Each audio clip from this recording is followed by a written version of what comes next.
Zigzag মেশিনে কিভাবে embroidery করবেন টিউটোরিয়াল নাম্বার 1।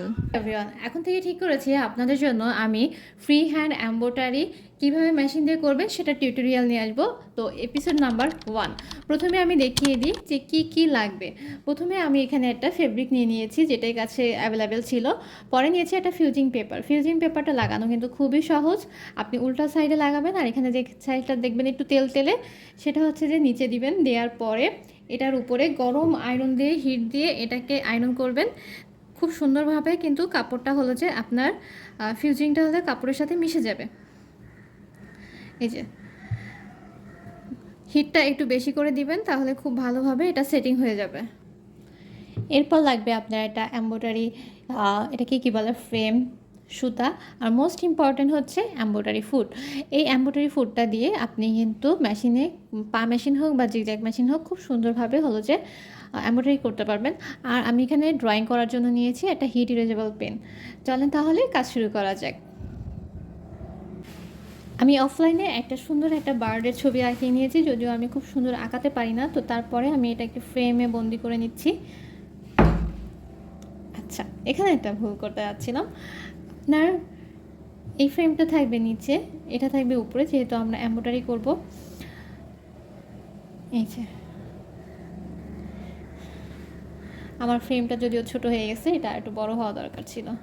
যাই হোক, আমি সরিয়ে সরিয়ে এমব্রয়ডারি করে নিব, সমস্যা নেই। এটা মিডিলে যাতে বসে সেইভাবেই করে নিচ্ছি। আপনি এখানে যে কোনো সাইজের ফ্রেম ব্যবহার করতে পারেন, আমার কাছে এটা অ্যাভেলেবেল ছিল তাই আমি এটাই ব্যবহার করেছি। এইবার হচ্ছে এই ফুটটা আমরা লাগাবো। চলেন দেখি কীভাবে লাগানো যায়। ফুট ঢুকানোর আগে যে জিনিসটা করবেন সেটা হচ্ছে আপনার ফ্রেমটা ঢুকিয়ে নেবেন, ঠিক আছে?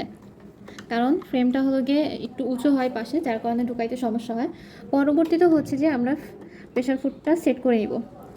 এটার ভিতরে ঢুকিয়ে আপনাকে টাইট করে দিতে হবে। অবশ্যই এই টুলসটা দিয়ে টাইট করবেন, তাহলে আপনার ফিনিশিংটা ভালো আসবে। ব্যাস, আমাদের ফ্রেম রেডি। এখন হলো সেলাইয়ের পালা। প্রথমে হচ্ছে নিচের সুতাটা আমরা আগে উঠিয়ে নেব, ঠিক আছে? এই দেখেন, একবার যখন করবেন তখন কিন্তু এটা উঠে আসবে। এই যে উঠে আসার পরে এটাকে টেনে ধরে আমরা হলো গিয়ে প্রথম সেলাইটা দিব।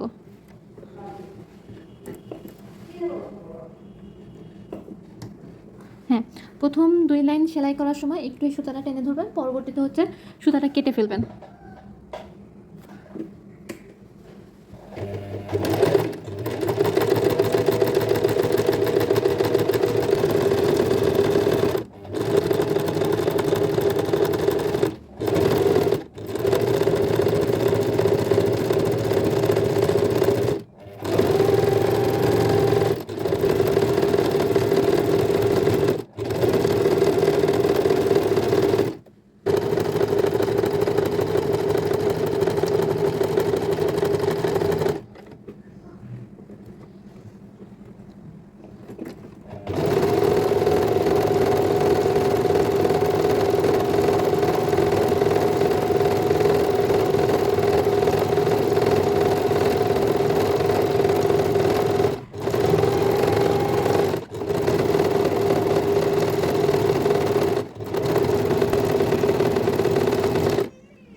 তো এটা হচ্ছে আমার ফাইনাল লুক। ফার্স্ট টাইম করেছি, দোয়া করবেন সবাই। Bye bye.